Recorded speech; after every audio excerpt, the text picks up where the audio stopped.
La discrimination faite par les professeurs mais également vécue par ceux-ci.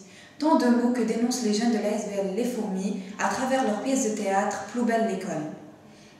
Innocence TV les a rencontrés pour vous. J'ai vu des débats où les responsables politiques de l'enseignement disent mais ça n'existe pas des écoles poubelles, ça n'existe pas ces écoles-là. Quand le monde politique pense ça, ben ça veut dire qu'il n'est toujours pas conscient que la société est malade. Et tant qu'il n'en est pas conscient, ou qu'il fait semblant de ne pas être conscient, parce que je pense qu'il y a aussi de ça, ben, on aura toujours des problèmes à se soigner.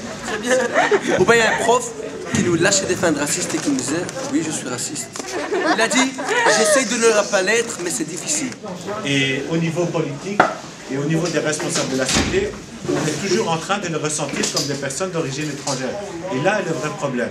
Ce n'est pas qu'un enfant se sente d'origine étrangère qui est le problème, c'est que des adultes les perçoivent comme des personnes d'origine étrangère. D'ailleurs, je suis sûr que les enfants que vous fréquentez régulièrement, quand des personnes belgo-belges leur parlent, ne savent pas s'ils doivent leur dire belge ou belge d'origine immigrée ou marocain-belge.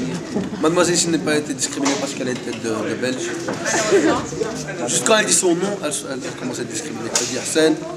Comme vous avez vu dans le théâtre, la discrimination, c'est aussi pour les professeurs aussi. Donc il y a discrimination pour les élèves, discrimination pour les profs aussi, parce que parfois il y a des professeurs qui sont d'une autre, qui sont religieuses ou bien d'une autre nationalité ou d'origine, qui ne sont pas admis dans des écoles d'élite, etc.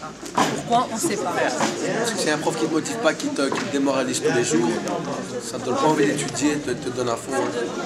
Une discrimination aussi, c'est d'inviter les enfants à venir dans une école complètement délabrée. Il faut prévenir les élèves, il faut leur dire qu'ils ne doivent pas se laisser faire, pour laisser aux profs. C'est pas parce qu'on vous dit d'aller en professionnel qu'il faut aller en professionnel. Voilà. Et quand on sait qu'on est discriminé, il ne faut pas se taire en fait. Il serait temps que tous les enfants soient mis sur le même pied d'égalité. Malheureusement, ce n'est pas le cas. Stop à la discrimination.